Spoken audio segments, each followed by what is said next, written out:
Okay guys, तो ये story mirror के बारे में है। और अगर तुम लोगों के कमरे में इस वक्त मिरर है तो उसे पीछे हट के ही कमरे से बाहर निकल के स्टोरी सुन लो, बाद में बेशक अंदर आ जाना। And let's start the story. तो जिस लड़के ने मुझे स्टोरी सेंड किया उसका नाम हंसला है, एंड उसने कहा कि स्टोरी आज से 3 साल पहले की है, जब उसकी पुप्पो की डेथ होती है।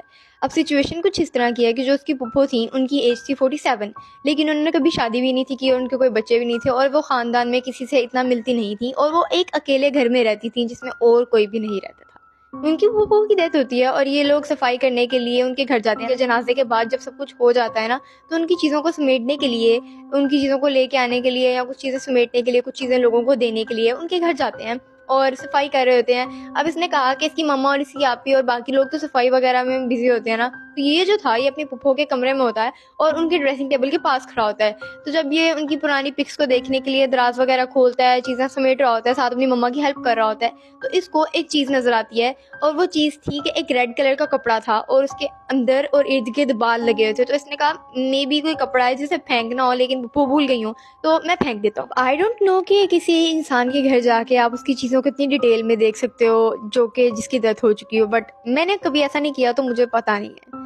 अब इसने उस चीज़ को पकड़ा और ये लेके उसे अपनी पुप्पो के बेड पर बैठा और उसे अब खोल रहा है, क्योंकि वो ना जैसे गुलाफ होता है ना, एक चीज़ का कवर होता है किसी चीज़ का, उस तरह का था। तो इसने ऐसे कवर खोला, फिर ऐसे खोला, फिर ऐसे खोला, पूरी तरह खोल लिया। तो उसके अंदर एक शीशा था। इसे लगा मे बी कोई बुक थी, लेकिन उसके अंदर एक शीशा था और वो बहुत प्यारा था। उसके ऊपर इतनी प्यारी डिजाइनिंग हुई थी इर्द गिर्द इस तरह की कि उसने कहा कि इतना प्यारा लग रहा था कि इसका दिल कर रहा था मैं ही ले लेता हूँ। तो इसने बगैर किसी को बताए उस शीशे को पकड़ा और अपने लैपटॉप वाले बैग में डाला और उठा लिया और अपने साथ बाहर ले गया। इसे अपनी मम्मा को भी नहीं बताया, जो कि एक डेफिनेटली बुरी बात थी। मतलब तुम अपनी पप्पू के घर से कुछ लेके जा रही हो और तुमने अपनी मम्मा को भी नहीं बताया, that is very suspicious bro. Guys, this is my first time using this mic, जो कि मैं बिल्कुल नहीं करती, मुझे आदत नहीं अपनी वीडियोस में माइक यूज करने की। बट जब मैं रात को वीडियोस बना रही होती हूँ या सुबह बना रही होती हूँ तो बाहर बहुत ज्यादा शोर होता है, जिसकी वजह से मुझे लगता है कि मे बी आप लोग डिस्टर्ब होते हो और मुझे एडिटिंग में भी मसला होता है ना, तो that's why I am using this. तो आई होप के कोई फायदा हो। Back to the story. इसने कहा कि उस दिन ही अपना बैग अपने साथ ही अपने घर ले जाता है और उस बैग में जो शीशा होता है घर जाकर उसे खोलता है और निकालता है और फिर अपने वॉशरूम में रख देता है, क्योंकि इसकी मम्मा इसके वॉशरूम में ज़्यादा नहीं जाती थी और कोई भी नहीं था जाता। तो इसने कहा वॉशरूम में रख देता हूँ, कमरे में रखने की ज़रूरत नहीं है, वॉशरूम में जाके देखा करूंगा उसमें। अब ये कमरे में रख तो नहीं सकता और इसने वॉशरूम में रख दिया। 2 दिन गुजर जाते हैं और इसने कहा कि डेली रात को जब भी सोता था ना, तो इसके कमरे में से ना हवा गुजरती थी, जैसे बहुत तेज हवा ऐसी गुजरी और पर्दे हिले उसकी वजह से। लेकिन इसने इतना नोटिस नहीं किया। इसने कहा कि मे बी हवा बाहर से आती है, कुछ ऐसे का सीन है, क्योंकि उसका जो कमरा था ना बिल्कुल, मतलब इनकी एक ओपन विंडो थी उसके साथ ही था, तो इस वजह से इसे लगता था हवा की वजह से ऐसे होता है। लेकिन दिन गुजरते गए और चीजें खराब होने लग गई। अब 5वीं रात थी, इसकी पप्पू की डेथ हो चुकी हुई थी 5 दिन पहले और अब 5वीं रात है।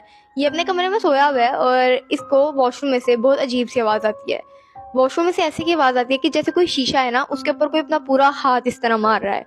जैसे आप शीशे के अंदर ट्रैप हो जाओ, मतलब शीशा आपके आगे आ गया और आप शीशे के अंदर बंद हो जाओ और आप अंदर से ऐसे ऐसे करके शीशे में मार रहे हो कि कोई शीशा खोले, इस तरह की आवाज। ये जब ये आवाज सुनता है ना, तो इसे टेंशन होती है कि भाई मेरे कमरे में तो कोई है ही नहीं और मेरे कमरे में शीशा जो है वो तो अंदर वॉशरूम में पड़ा है और वॉशरूम का दरवाजा बंद है, तो इतनी तेज नॉकिंग की आवाज, मतलब हाथ मारने की आवाज कैसे आ रही है। इवन दो कि मेरे कमरे का दरवाजा बंद है और बाहर से भी कोई आवाज नहीं आ रही, तो ये उठता है, ये अपने बेड से नीचे उतरता है और वॉशरूम के करीब करीब जाने लगता है। इसका हर स्टेप इसके वॉशरूम के दरवाजे के करीब होता जा रहा था। जितना ये करीब जाता था आवाज उतनी तेज होती थी और इसकी अटेंशन पूरी तरह वॉशरूम के अंदर जा रही थी कि भाई वॉशरूम के अंदर ही कुछ है। मतलब मुझे इस तरह की सिचुएशन में सिर्फ एक इशारा ही चाहिए और मैं उस जगह को छोड़ के शहर ही बदल लूं। क्या मतलब भाई कि तू उस वॉशरूम के करीब जा रहा है, खत्म। अब ये वॉशरूम के दरवाजे को खोलता है और पूरी तरह खोल के वॉशरूम में सामने ही शीशा पड़ा होता है, वही वाला जो इसकी पुप्पो का था।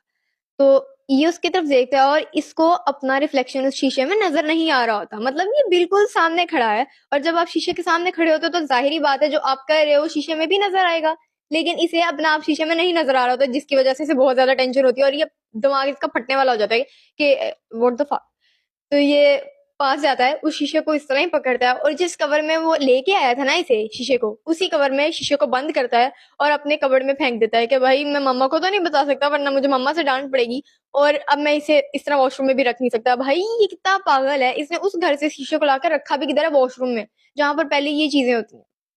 और मुझे ये बोलना तो नहीं चाहिए क्योंकि मेरे बिल्कुल सामने भी शीशा ही पड़ा है, मैं तो गई। तो अब इसका दिल बहुत तेज धड़क रहा होता है और ये सोने की कोशिश करता है, क्योंकि अपने कमरे से बाहर जाके सोता तो इसकी मम्मा ने पूछना था कि भाई तू बाहर क्यों आया और तू बाहर क्या करने के लिए आया आधी रात को।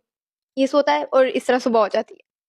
अब अगली रात जब ये सो रहा होता है तो इसे टेंशन होती है कि भाई आज फिर कुछ ना हो, लेकिन इस बार इसकी नींद इतनी पक्की नहीं होती, लेकिन फिर इसे किसी औरत की आवाज आती है और वो औरत बार बार बार बार आहिस्ता आवाज में बोल रही थी कि मुझे उठाओ, मतलब शीशे को उठाओ। समझ रहे हो तुम लोग, शीशे की वजह से सब कुछ हो रहा था ना। तो वो जिस औरत की आवाज आ रही थी वो कहती तुम शीशे को उठाओ।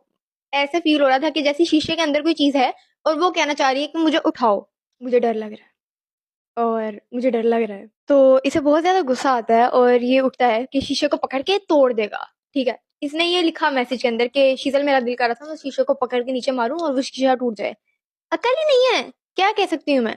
अभी उठता है और ये उस कवर को हटाता है, शीशा निकालता है अंदर से, उसे तोड़ने ही लगा होता है कि शीशा खुद ही इसके हाथ से नीचे गिर जाता है और टूटता नहीं है।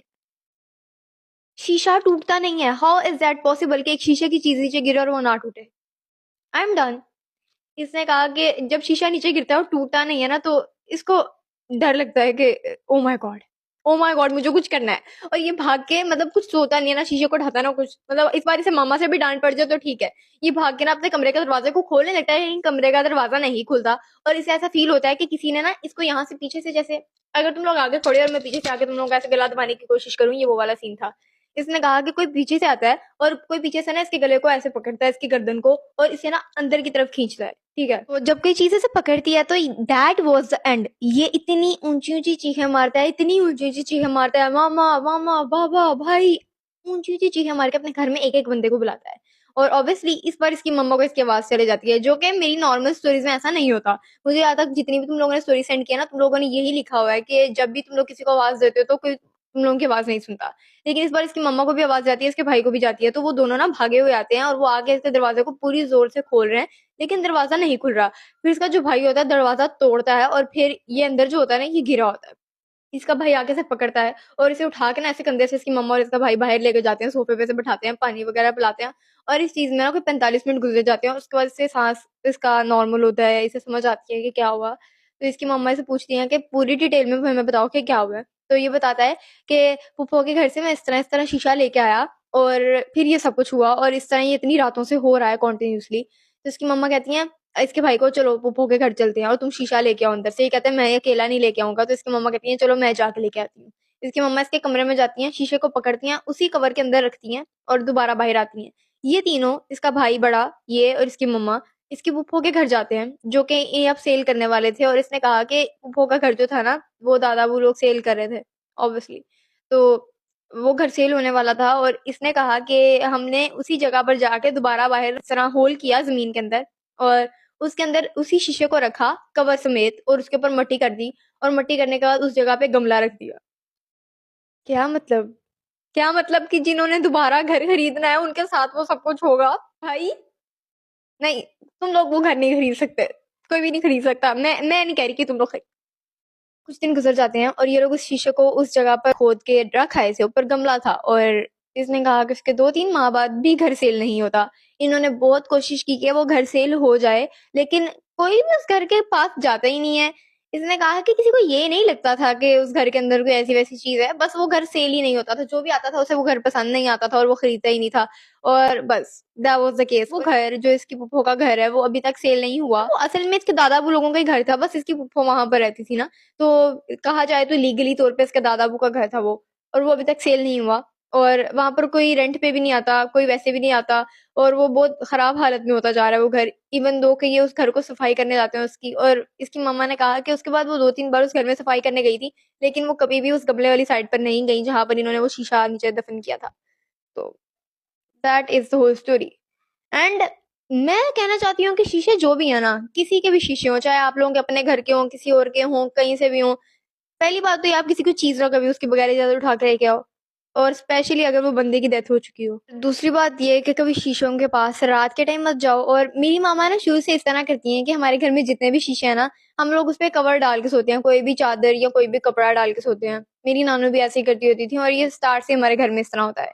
बस मैं जो ना वो थोड़ी अजीब हूँ, तो मेरे कमरे में जो शीशा है वो ऑब्वियसली ना, मैं उसके ऊपर शीशे के ऊपर कपड़ा नहीं डालती, क्योंकि पता नहीं मुझे ज़रूरत नहीं पड़ती। और अब से मैंने सोचा है कि मैं डालना शुरू करूँगी, क्योंकि मुझे डर लगता है, मेरा कमरा जो है उसके अंदर शीशा जो है वो सामने पड़ा होता है और ऊपर से मेरे पोर्शन में बाहर लाइट्स भी ऑफ होती हैं। बस मेरे कमरे की लाइट तो मैं ऑन करके सोती हूँ, मैं लाइट ऑन किए बगैर नहीं सोती, क्योंकि बहुत अजीब लगता है कि मैं अकेली हूँ और लाइट ऑफ करके सोऊँ। No, never, thank you.